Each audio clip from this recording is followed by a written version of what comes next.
Bom dia, pessoal, tudo bem com vocês? Bom, gente, hoje vamos falar um pouco aqui dessa espécie, a Cattleya percivaliana, planta aí originária da Venezuela, uma planta que gosta aí de climas mais amenos, mas que se desenvolve também muito bem aqui no Brasil.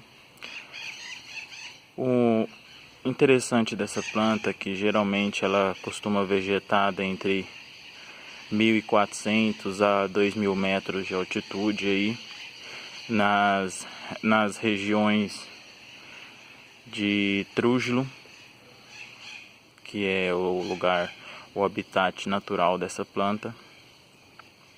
Planta que gosta de boa umidade relativa do ar aí. Uma planta que tem um crescimento até, vamos dizer assim, que rápido. Ela se desenvolve até rápido em comparação com as outras Cattleyas. Então, assim, é uma planta bem interessante de se ter em cultivo, de se ter em coleção. Flores grandes que podem atingir aí cerca de 15 a 18 centímetros de diâmetro. Uma coloração de labelo bem intensa, que é uma característica da espécie. Sempre com o labelo com essa marca bem intensa dentro do labelo, que é característico da espécie, tanto na espécie alba quanto na tipo. Ela tem essa marcação escura no labelo. Na alba é um amarelo muito intenso, quase que no laranja. E a tipo também com esse amarelo com vermelho, no qual dá um destaque muito interessante aí. Essa planta é uma planta que é considerada aí de fácil cultivo em determinadas regiões. É uma planta que de naturalidade ela gosta de climas mais amenos. Climas aí que à noite podem atingir até 8 graus. E durante o dia na máxima de 23 a 25. Então é uma planta que gosta aí de mais frio, né? Mas se adapta muito bem. A minha região é bem quente, como já disse em outros vídeos aí, então é bem seco, mas acabei adaptando um pouco o cultivo dessa planta e nunca tive problemas com essa espécie. É uma planta muito resistente, suporta aí grandes períodos de estiagem. Então, ela, assim como muitas espécies brasileiras aí, precisa aí de um determinado período de estiagem, né, para um bom desenvolvimento.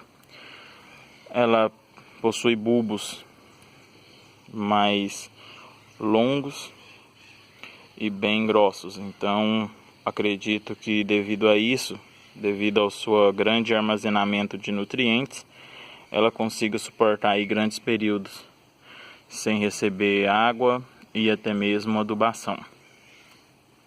Eu já fiz o teste com essa planta fiquei 1 ano todo sem aplicar nenhum tipo de adubação nessa planta. Ela continuou se desenvolvendo perfeitamente, não diminuiu o seu ritmo de desenvolvimento. Acabou aí que está resultando nessa florada com 3 flores bem grandes, uma planta muito bonita.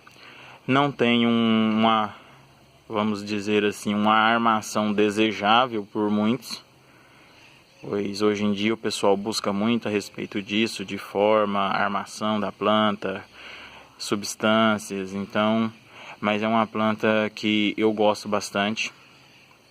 Essa planta foi na exposição de Piracanjuba com o seu antigo dono, e na qual eu adquiri lá.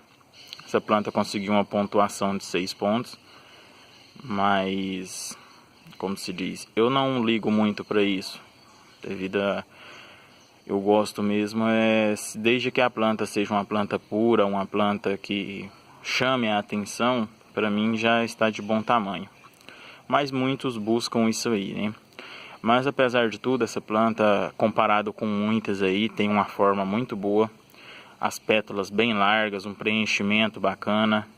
A textura e a consistência da coloração dela tem bastante consistência, é uma planta que se destaca aí entre muitas da espécie tipo.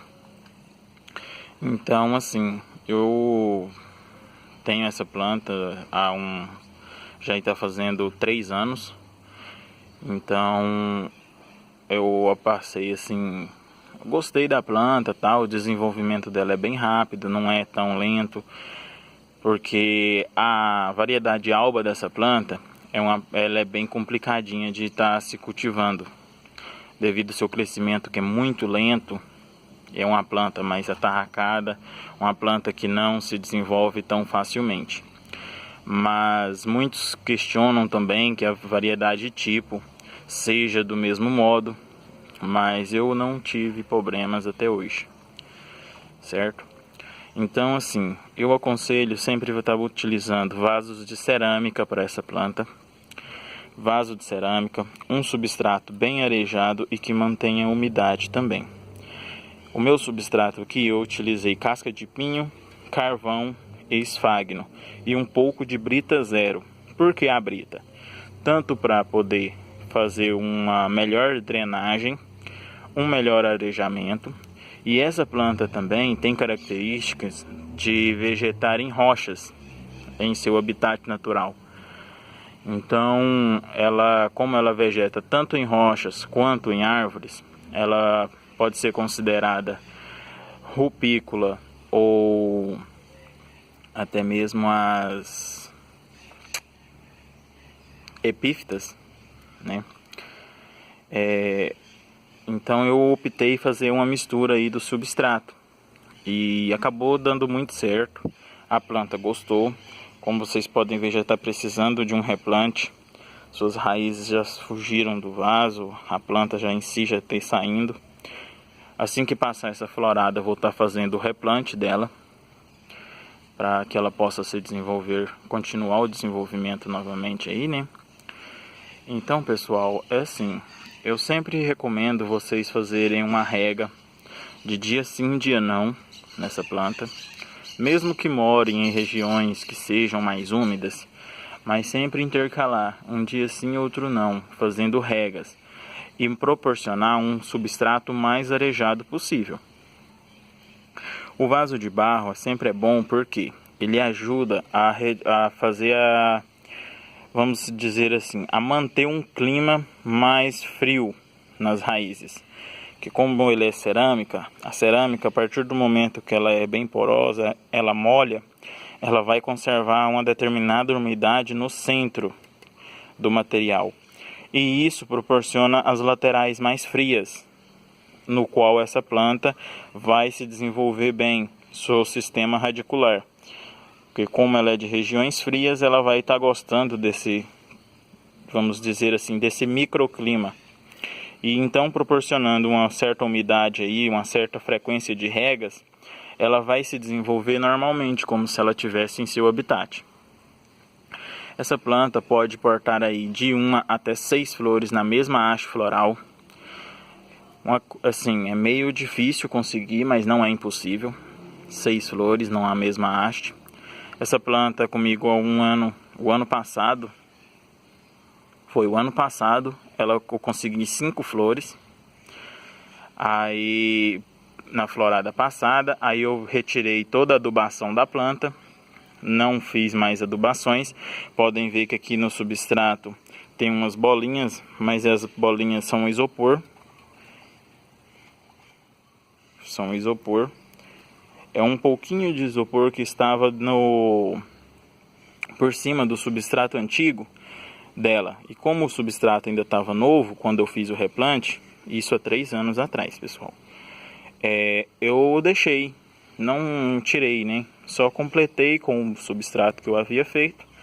Então ela continuou o desenvolvimento aí tranquilamente. E então, assim, desde que você mantenha uma boa rega, uma boa umidade, ela é uma planta que quase não precisa de uma determinada adubação tão frequente, pois eu retirei a adubação dela após a florada anterior e até hoje não apliquei mais nenhum tipo de adubação nela. Vocês podem ver aqui que tá branco a folha e tal, mas isso é fungicida, tá? É porque eu comecei a ter uns probleminhas aqui, de aparecer umas manchinhas e outras em algumas plantas, então eu já fiz a aplicação de fungicida para estar eliminando. Aí a planta continuou se desenvolvendo tranquilamente, como vocês podem ver, veio uma brotação bonita, veio com mesmo tamanho das anteriores, como vocês podem estar observando aqui, ó. A planta não diminuiu o porte vegetativo. Então, assim, mantenha uma boa umidade para essa planta, uma boa ventilação, arejamento, e ela vai se desenvolver, independente do adubo que vocês usam. Muitos têm uma certa preconceito aí com alguns adubos, de serem mais fracos, de não serem tão bons e tal, mas eu acredito assim, que de tudo que você use com determinada moderação, vai apresentar um bom resultado. Então, essa planta, desde que vocês mantenham a umidade, não precisa se preocupar com adubação. Faça adubação, claro, pois ela é um ser vivo, ela precisa de alimento e tudo mais. Eu deixei um ano sem nenhum tipo de adubo, mas foi um teste para o desenvolvimento dela. Então foi apenas uma experiência que eu fiz aqui no meu orquidário, com 90% das minhas plantas. Eu deixei um ano sem adubação, mas se desenvolveram muito bem. Então foi um teste mesmo para ver o clima dentro do orquidário, como que estava, e acabou que teve sucesso. Então agora é manter o ritmo novamente, adubações frequentes, para conseguir aí maior abundância em flores. Então, pessoal, o que temos para falar dessa planta, mas é isso. É uma planta magnífica. Não tem um perfume tão agradável, né? Esqueci de mencionar a respeito do perfume. Não tem um perfume muito agradável, devido ao odor que é como se fosse aquele odor de percevejo, certo? Mas não por isso seu nome é Cattleya percivaliana. O nome dela é originário do seu descobridor, que se chamava Percival. Então foi batizada como Cattleya percivaliana. Mas o seu odor também lembra muito aquele cheiro de percevejo. Então não é tão agradável.